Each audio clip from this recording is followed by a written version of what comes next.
कंधारी बाजार और लियाकत बाजार और फ्रंट रोड को नो पार्किंग कर दिया। तो ये तो बाजार को खराब करता है। ये तो मेन मंडी है हमारा बाजार का, ये तो मेन दुकानें, और जो खरीदार है वो सारा लियाकत बाजार में आता है सोना खरीदारी के लिए, तमाम बलूचिस्तान के लोग आता है, इनके लिए कोई बंदोबस्त नहीं है, न कोई चीज़ है। ये तो खामखा पता नहीं है क्या कर रहा है। वला का मेरे समझ में आता है कैसा कमिश्नर इसने भेजा हुआ है, इसको ये पता पहले बंदोबस्त होना चाहिए गाड़ियों के लिए कि भाई इधर गाड़ी खड़ा मत करो, उधर ये पार्किंग में खड़ा करो, या मटन मार्केट में पार्किंग बनाओ, इधर खड़ा करो, कंधारी बाजार का सारा गाड़ियाँ इधर, दूसरी गाड़ियाँ साइंस कॉलेज में जगह जो उधर खड़ा करो। मतलब ये है कि कोई ऐसा बंदोबस्त करो। ये तो बंदोबस्त नहीं, न बंदोबस्त है न कुछ है, बस गाड़ियाँ उधर ले जाओ, हम लोग किधर ले जाए। सारे शहर में 2 गाड़ी का जगह नहीं है, न कोई पार्किंग है, न कोई सिस्टम है, आपको खुद मालूम है। रात सूबाई दारुल-हुकूमत कोयटा जो माजी में लेटर पेरिस के नाम से जाना पहचाना जाता था, मुल्क से लोग गर्मियों की छुट्टियों में तफरी और ख़रीदारी के लिए कोयटा आते थे, क्योंकि यहाँ अमन व अमान सामान सस्ते दामों मिलता था। मौजूदा हुकूमत ने बसर इक़्तिदार आने के बाद कोयटा के बासियों, ताजर बिरादरी, सिंध तमाम मकातब फ़िक्र से ताल्लुक़ रखने वाले लोगों के मसाइल के हल और मुश्किलात को दूर करने की जो उम्मीदें थी, वो हुकूमत की 1 साला मुद्दत के दौरान उठाए जाने वाले इक़दामात की वजह से रेत की दीवारें साबित हो रही है, जिसका वाज़ेह सबूत वज़ीर आला बलूचिस्तान और कमिश्नर कोयटा डिवीज़न की जानिब से ताजरों और बिजनेस कम्यूनिटी को इत्मीनान में लिए बगैर कोयटा के पुरौनक कारोबारी बाजार जिना रोड को रमज़ान मुबारक से कबल नो पार्किंग करार दे दिया, जिसकी वजह से ईद उल फितर के मौके पर ताजरों ने करोड़ों रुपए का ईद के लिए जो सामान मंगवाया था, नो पार्किंग की वजह से दुकानों और मुतल्लका खरीदारी मराकज़ पर लोग न आने की वजह से दुकानदारों को करोड़ों रुपए का नुकसान उठाना पड़ा।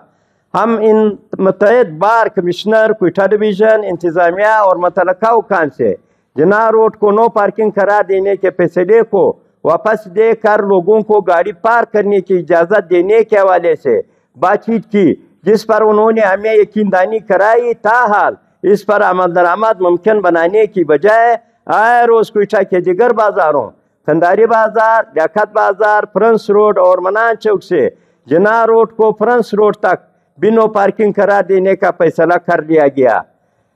गया है। और सोशल मीडिया में ट्रैफिक पुलिस हुकाम की जानिब से वॉइस पैगामात भी अपलोड किए गए हैं। इसके अलावा अलमो चौक और इससे कबल Abdul Sattar road no parking करार देने के साथ साथ पैदल चलने के लिए मख्तस किया गया। हुकूमत वो फैसले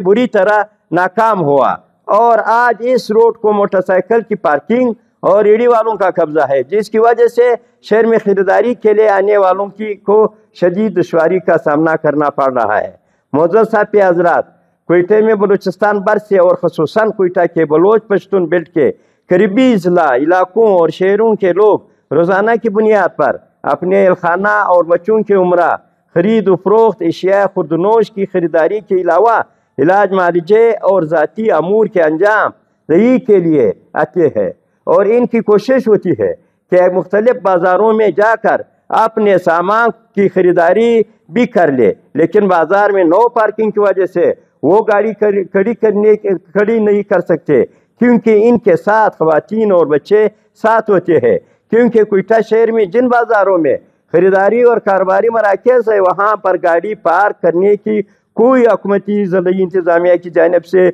सहूलियत मैसर नहीं है। जो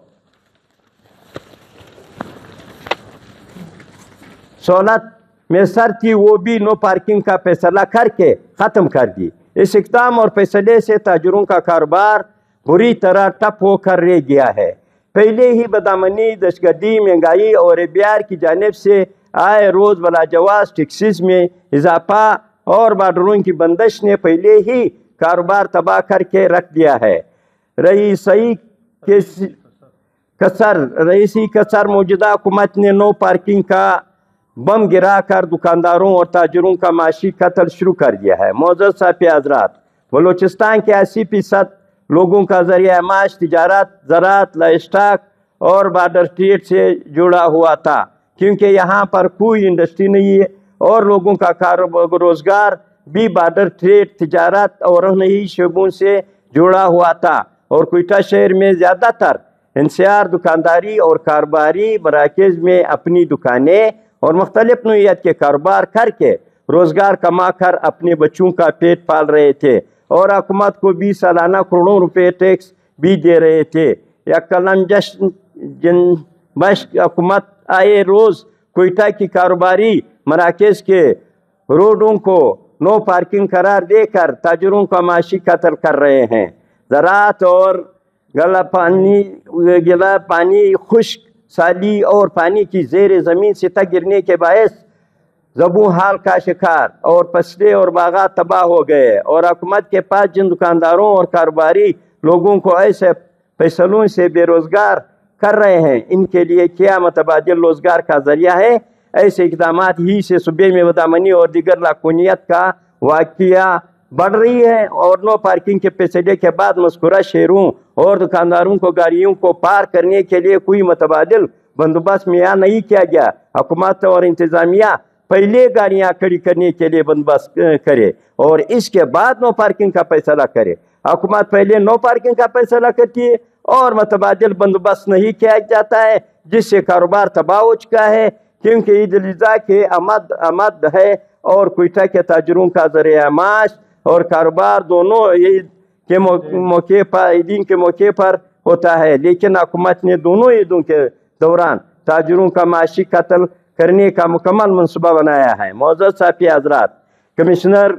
کوئٹہ ڈویژن اور حکومت کوئٹہ شہر کے روڈوں کی خستہ حالی اور جو کنڈرات میں تبدیل ہو چکے ہیں، اس کے علاوہ کھودے گئے روڈوں کو ایک سال کا عرصہ گزرنے والا ان کی بڑائی نہیں کی گئی، جس کی وجہ سے ان کھودے ہوئے روڈوں کی وجہ سے اٹھنے والی دھواں اور مٹی سے تاجروں اور عوام میں آنکھوں کان نہ گلے سینے سے مختلف بیماریاں پھیل رہی ہے۔ مٹی کی وجہ سے دکانیں مٹی سے بھر رہی ہے اور قیمتی سامان بھی خراب ہو رہا ہے۔ صاف روڈوں کو کھود کر چھوڑ دیا گیا، جب بنانا نہیں تھا تو انہیں کھودا کیوں تھا؟ معزز صحافی حضرات، حکومت پوری طور پر جن روڈز کو نو پارکنگ قرار دیا ہے، اس کا فیصلہ واپس دے۔ اگر ہمارا مطالبے پر عمل درآمد نہ کیا گیا تو سوموار 26 مئی کو صبح 11 بجے منان چوک پر بھرپور احتجاج کریں گے، جس سے حالات کی تمام تر ذمہ داری حکومت پر عائد ہوگی۔ اگر حکومت ایسے اقدامات سے باز نہیں آئی تو ہم کوئٹہ شہر میں شٹر ڈاؤن ہڑتال کا کال دے دیں گے۔ ایک دوسری نیا بات جو آج سے شروع ہوا ہے، صفائی کے نام پر دکانداروں سے 500 روپے مجسٹریٹ اور دیگر حضرات ادھر نیا اڈے میں آج شروع ہوا تھا کہ صفائی کے نام پر دکانداروں سے 500 روپے زبردستی لے جاتے تھے، اگر کسی دکاندار نے نہیں دیا تو اس کا دکان سیل ہوتا ہے۔ یہ صفائی کے مد پر ابھی نیا ڈرامہ کمشنر صاحب نے شروع کیا۔ یہ تو کمشنر اور یہ جو صفائی والا ہے ٹھیکیدار، یہ دونوں پارٹنر ہیں ایک دوسرے کے ساتھ، تو کمشنر پتہ نہیں ہے کتنا پیسے یہ چاہیے اور کتنا پیسوں کا ضرورت ہے کمشنر صاحب کا، جو تمام دنیا کا پیسے یہ لٹ رہے ہیں اور لے جاتے ہیں۔ صفائی کے مد پہ تو آلریڈی حکومت اپنا پیسے دے رہا ہے۔ یہ 50 سال سے یہ کوئٹہ شہر چل رہا تھا، 50 سال سے یہی صفائی ہو رہا تھا، کسی دکاندار سے 1 روپیہ نہیں مانگتا تھا۔ جب سے یہ کمشنر آیا ہوا ہے، یہ بس خالی تاجروں کی دشمنی پر اتر رہا ہے اور تاجروں کے ساتھ یہ دشمنی کر رہا ہے کہ دکاندار 500 روپے دے، وہ جو سرکار دیتا ہے وہ پیسے کدھر جا رہا ہے؟ تو یہ بھی ایک نیا بات آج آیا ہوا ہے، تو اس کی بھی ہم بھرپور مذمت کرتے ہیں، اور ہم یہ 500 روپے یا 600 روپے کسی صورت قبول نہیں کریں گے۔ جو مجسٹریٹ حضرات آتا ہے یا جو میونسپل کارپوریشن والا آتا ہے صفائی کی مد پر جو پیسے وصول کر رہے ہیں، یہ ہم کسی صورت قبول نہیں کریں گے۔ اگر اس نے یہ پیسے بند نہیں کیا گیا تو ہم ڈائریکٹ جائیں گے، کورٹ سے رجوع کریں گے انشاءاللہ تعالی۔